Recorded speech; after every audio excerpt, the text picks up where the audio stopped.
भगवत गीता अध्याय 9 राजविद्या राजगुह्य योग।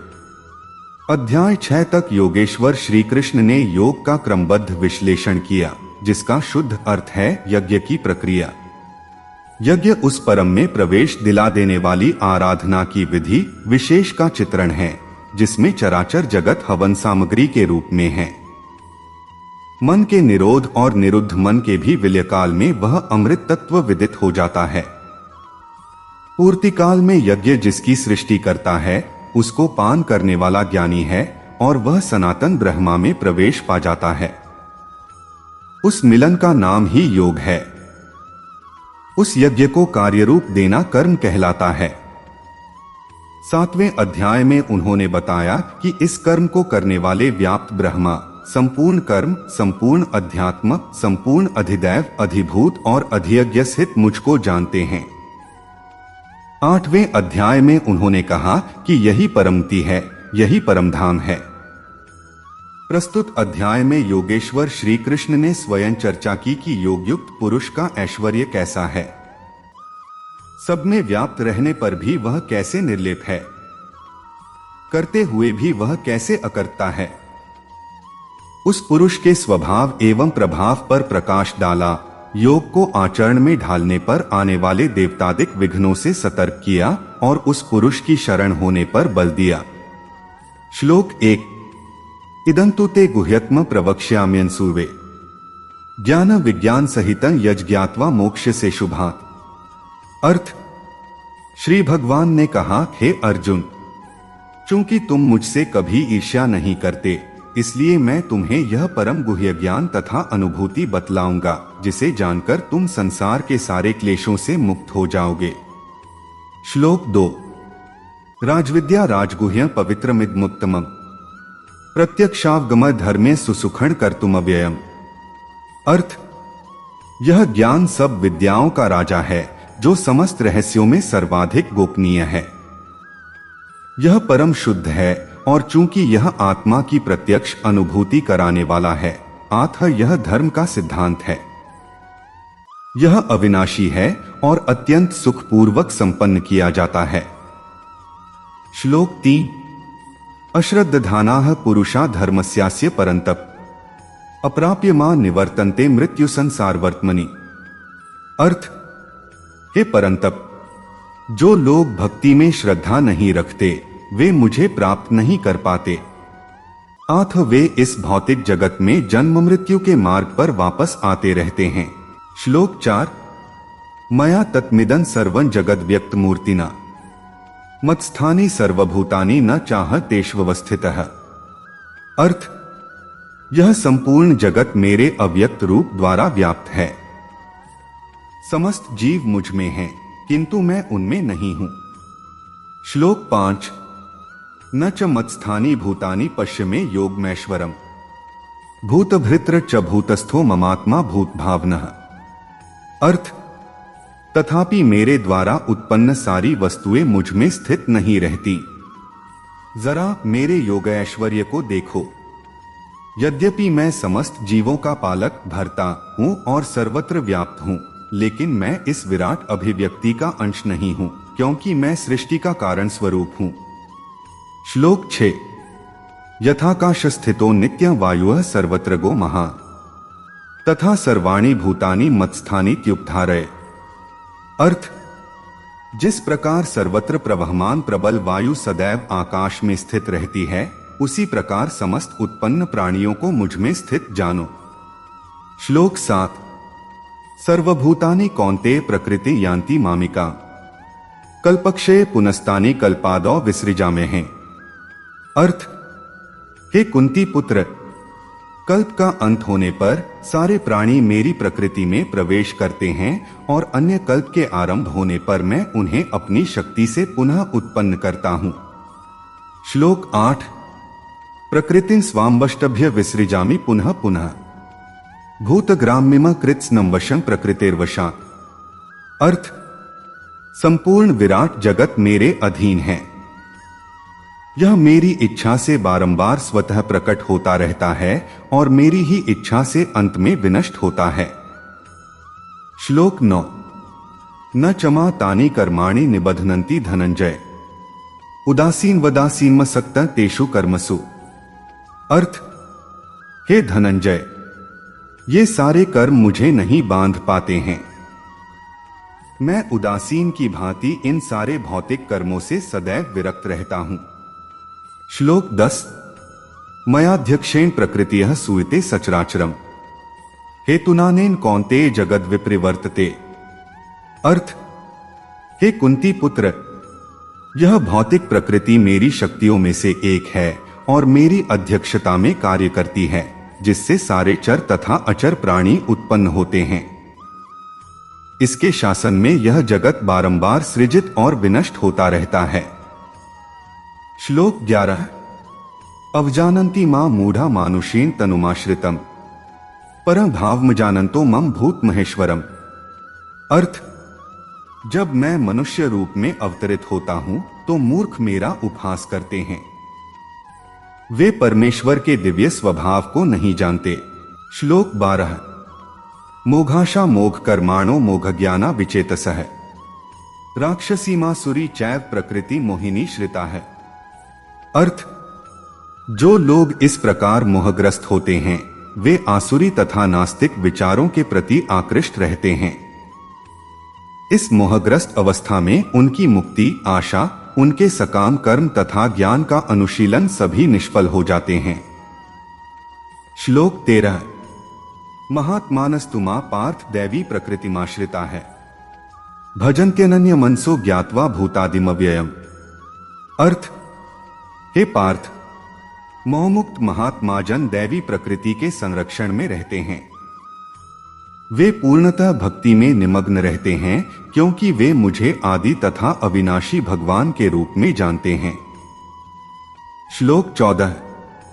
सत्तं कीर्तयन्तो मां यतन्तश्च दृढ़व्रता है नमस्यन्तश्च मां भक्त्या नित्ययुक्ता उपास्ते। अर्थ, ये महात्मा मेरी महिमा का नित्य कीर्तन करते हुए, दृढ़ संकल्प के साथ प्रयास करते हुए, मुझे नमस्कार करते हुए भक्तिभाव से निरंतर मेरी पूजा करते हैं। श्लोक 15। ज्ञानयज्ञेन चाप्यने यजन्तो मामुपास्ते एकत्वेन पृथक्त्वेन बहुधा विश्वतो मुखम। अर्थ, अन्य लोग जो ज्ञान के अनुशीलन द्वारा यज्ञ में लगे रहते हैं वे भगवान की पूजा उनके अद्वय रूप में, विविध रूपों में तथा विश्व रूप में करते हैं। श्लोक 16। क्रतुर्ह यज्ञः स्वधाहमहमौष्ठम् मंत्रोहमहमेवाज्यमहमग्निर्हन् हुतम्।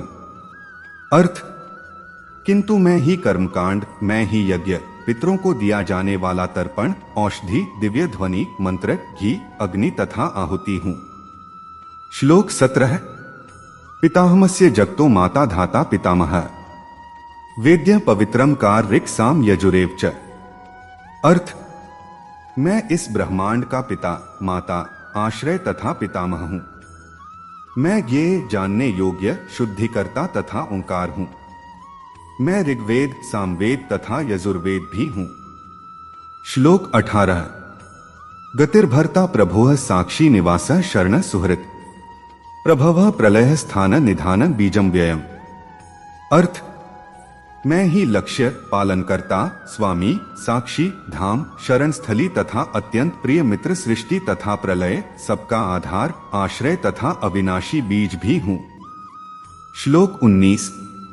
तपाम्यहमेह वर्ष निगृह्णाम युत्सृजामि च अमृतं चैव मृत्युश्च सत्सच्चाहमर्जुन। अर्थ, हे अर्जुन, मैं ही ताप प्रदान करता हूं और वर्षा को रोकता तथा लाता हूं। मैं अमरत्व हूं और साक्षात मृत्यु भी हूं। आत्मा तथा पदार्थ, सत तथा असत दोनों मुझ ही में हैं। श्लोक 20। त्रैविद्यामा सोमपाः पूत पापा यज्ञैरिष्ट्वा स्वर्गति प्रार्थयन्ते ते पुण्यमासाद्य सुरेंद्र लोकमश्नन्ति दिव्यान दिवी देवभोगा। अर्थ, जो वेदों का अध्ययन करते तथा सोमरस का पान करते हैं वे स्वर्ग प्राप्ति की गवेषणा करते हुए अप्रत्यक्ष रूप से मेरी पूजा करते हैं। वे पाप कर्मों से शुद्ध होकर इंद्र के पवित्र स्वर्गिक धाम में जन्म लेते हैं जहां वे देवताओं का सा आनंद भोगते हैं। श्लोक 21।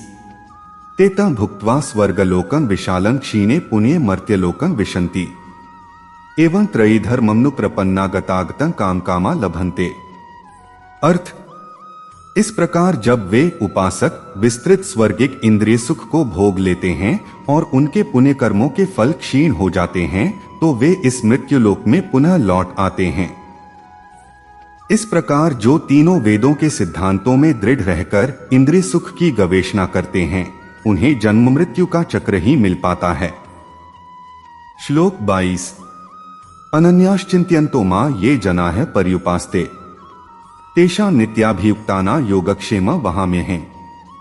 अर्थ, किंतु जो लोग अनन्य भाव से मेरे दिव्य स्वरूप का ध्यान करते हुए निरंतर मेरी पूजा करते हैं उनकी जो आवश्यकताएं होती हैं उन्हें मैं पूरा करता हूं और जो कुछ उनके पास है उसकी रक्षा करता हूं। श्लोक 23 येऽप्यन्य देवता भक्ता यजन्ते श्रद्धयान्विता है तेपि मामेव कौन्तेय यजन्त्य विधिपूर्वकम्। अर्थ, हे कुंती पुत्र, जो लोग अन्य देवताओं के भक्त हैं और उनकी श्रद्धा पूर्वक पूजा करते हैं वास्तव में वे भी मेरी ही पूजा करते हैं किंतु वे यह त्रुटिपूर्ण ढंग से करते हैं। श्लोक 24 अहि सर्वयज्ञाना भोक्ता च प्रभुरेव च न तु मां भिजानन्ति तत्त्वेनाच्च्यवन्ति ते। अर्थ, मैं ही समस्त यज्ञों का एकमात्र भोक्ता तथा स्वामी हूं। अथ जो लोग मेरे वास्तविक दिव्य स्वभाव को नहीं पहचान पाते वे नीचे गिर जाते हैं। श्लोक 25 यान्ति देवव्रता देवान् पितन्यान्ति पितृव्रता है भूतानि यान्ति भूतेज्या यान्ति मद्याजिनोपि मां। अर्थ, जो देवताओं की पूजा करते हैं वे देवताओं के बीच जन्म लेंगे, जो पितरों को पूजते हैं वे पितरों के पास जाते हैं, जो भूत प्रेतों की उपासना करते हैं वे उन्हीं के बीच जन्म लेते हैं और जो मेरी पूजा करते हैं वे मेरे साथ निवास करते हैं। श्लोक 26 पत्रं पुष्पं फलं तोयं यो मे भक्त्या प्रयच्छति ततः भक्त्युपहृतमश्नामि प्रयतात्मनः। अर्थ, यदि कोई प्रेम तथा भक्ति के साथ मुझे पत्र पुष्प फल या जल प्रदान करता है तो मैं उसे स्वीकार करता हूं। श्लोक 27 यत्करोषि यदश्नासि यज्जुहोषि ददासि यत्तपस्यसि कौन्तेय तत्कुरुष्व मदर्पणम्। अर्थ, हे कुंती पुत्र, तुम जो कुछ करते हो, जो कुछ खाते हो, जो कुछ अर्पित करते हो या दान देते हो और जो भी तपस्या करते हो उसे मुझे अर्पित करते हुए करो। श्लोक 28 शुभाशुभ फलैरेव मोक्ष्यसे कर्म बंधनः है संन्यासयोगयुक्तात्मा विमुक्तो मामुपैष्यसि। अर्थ, इस तरह तुम कर्म के बंधन तथा इसके शुभाशुभ फलों से मुक्त हो सकोगे। इस संन्यास योग में अपने चित्त को स्थिर करके तुम मुक्त होकर मेरे पास आ सकोगे। श्लोक 29 समोह सर्वभूतेषु न मे द्वेष्योस्ति न प्रियः ये भजन्ति तुमा भक्त्या मयि ते तेषु चाप्यहम्। अर्थ, मैं न तो किसी से द्वेष करता हूं न ही किसी के साथ पक्षपात करता हूं। मैं सबों के लिए संभाव हूं, किंतु जो भी भक्तिपूर्वक मेरी सेवा करता है वह मेरा मित्र है, मुझ में स्थित रहता है और मैं भी उसका मित्र हूं। श्लोक 30 अपि चेत्सु दुराचारो भजते मामन्य भाक् साधुरेव समन्तव्यः सम्यग् व्यवसितो हि सः।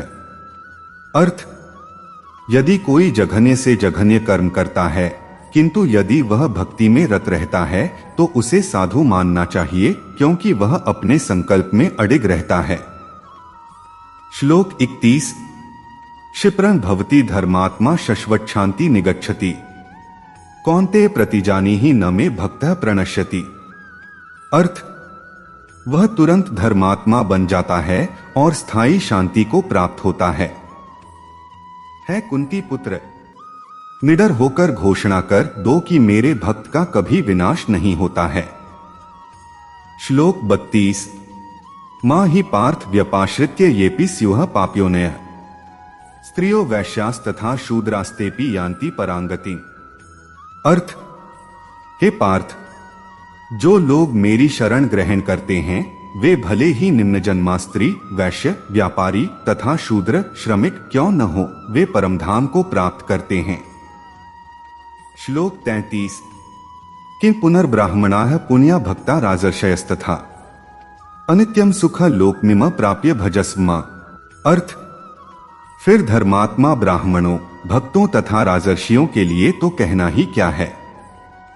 आथ इस क्षणिक दुखमय संसार में आ जाने पर मेरी प्रेमा भक्ति में अपने आप को लगाओ। श्लोक 34। मनमना भव मद्भक्तो मद्याजी मां नमस्कुरु मामे वैश्यसी युक्त्वैवमात्मानं मत्परायण। अर्थ, अपने मन को मेरे नित्य चिंतन में लगाओ, मेरे भक्त बनो, मुझे नमस्कार करो और मेरी ही पूजा करो। इस प्रकार मुझ में पूर्णतया तल्लीन होने पर तुम निश्चित रूप से मुझको प्राप्त होगे। तात्पर्य, इस श्लोक में स्पष्ट इंगित है कि इस कल्मषग्रस्त भौतिक जगत से छुटकारा पाने का एकमात्र साधन कृष्ण भावनामृत है। कभी कभी कपटी भाष्यकार इस स्पष्ट कथन का तोड़मरोड़ कर अर्थ करते हैं कि सारी भक्ति भगवान कृष्ण को समर्पित की जानी चाहिए। दुर्भाग्यवश ऐसे भाष्यकार पाठकों का ध्यान ऐसी बात की ओर आकर्षित करते हैं जो संभव नहीं है। ऐसे भाष्यकार यह नहीं जानते कि कृष्ण के मन तथा कृष्ण में कोई अंतर नहीं है। कृष्ण कोई सामान्य मनुष्य नहीं है, वे परमेश्वर हैं।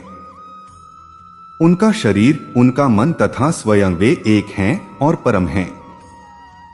जैसा कि कूर्म पुराण में कहा गया है और भक्ति सिद्धांत सरस्वती गोस्वामी ने चैतन्य चरितामृत 5 अध्याय आदि लीला 41 से 48 के अनुभाष्य में उद्धृत किया है, देहदेहि विभेदोयन नेश्वरे विद्यते क्वचित, अर्थात परमेश्वर कृष्ण में तथा उनके शरीर में कोई अंतर नहीं है।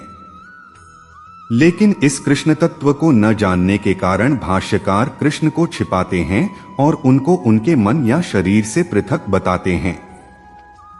यद्यपि यह कृष्ण तत्व के प्रति निरी अज्ञानता है, किंतु कुछ लोग जनता को भ्रमित करके धन कमाते हैं।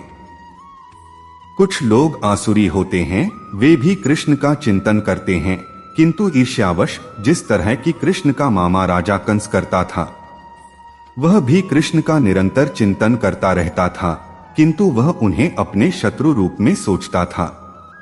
वह सदैव चिंताग्रस्त रहता था और सोचता रहता था कि न जाने कब कृष्ण उसका वध कर दें। इस प्रकार के चिंतन से हमें कोई लाभ होने वाला नहीं है। मनुष्य को चाहिए कि भक्तिमय प्रेम में उनका चिंतन करे, यही भक्ति है। उसे चाहिए कि वह निरंतर कृष्ण तत्व का अनुशीलन करे। तो वह उपयुक्त अनुशीलन क्या है? यह प्रामाणिक गुरु से सीखना है। कृष्ण भगवान हैं और हम कई बार कह चुके हैं कि उनका शरीर भौतिक नहीं है, अपितु सच्चिदानंद स्वरूप है। इस प्रकार की चर्चा से मनुष्य को भक्त बनने में सहायता मिलेगी, अन्यथा अप्रामाणिक साधन से कृष्ण का ज्ञान प्राप्त करना व्यर्थ होगा। अतः मनुष्य को कृष्ण के आदि रूप में मन को स्थिर करना चाहिए। उसे अपने मन में यह दृढ़ विश्वास करके पूजा करने में प्रवृत्त होना चाहिए कि कृष्ण ही परम हैं। कृष्ण की पूजा के लिए भारत में हजारों मंदिर हैं, जहां पर भक्ति का अभ्यास किया जाता है। जब ऐसा अभ्यास हो रहा हो तो मनुष्य को चाहिए कि कृष्ण को नमस्कार करे। उसे अर्चा विग्रह के समक्ष नतमस्तक होकर मनसा वाचा कर्मणा हर प्रकार से प्रवृत्त होना चाहिए। इससे वह कृष्ण भाव में पूर्णतया तल्लीन हो सकेगा। इससे वह कृष्णलोक को जा सकेगा। उसे चाहिए कि कपटी भाष्यकारों के बहकावे में न आए। उसे श्रवण, कीर्तन आदि नवधा भक्ति में प्रवृत्त होना चाहिए।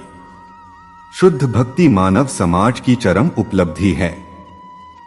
भगवद गीता के 7वें तथा 8वें अध्यायों में भगवान की ऐसी शुद्ध भक्ति की व्याख्या की गई है जो कल्पना, योग तथा सकाम कर्म से मुक्त है।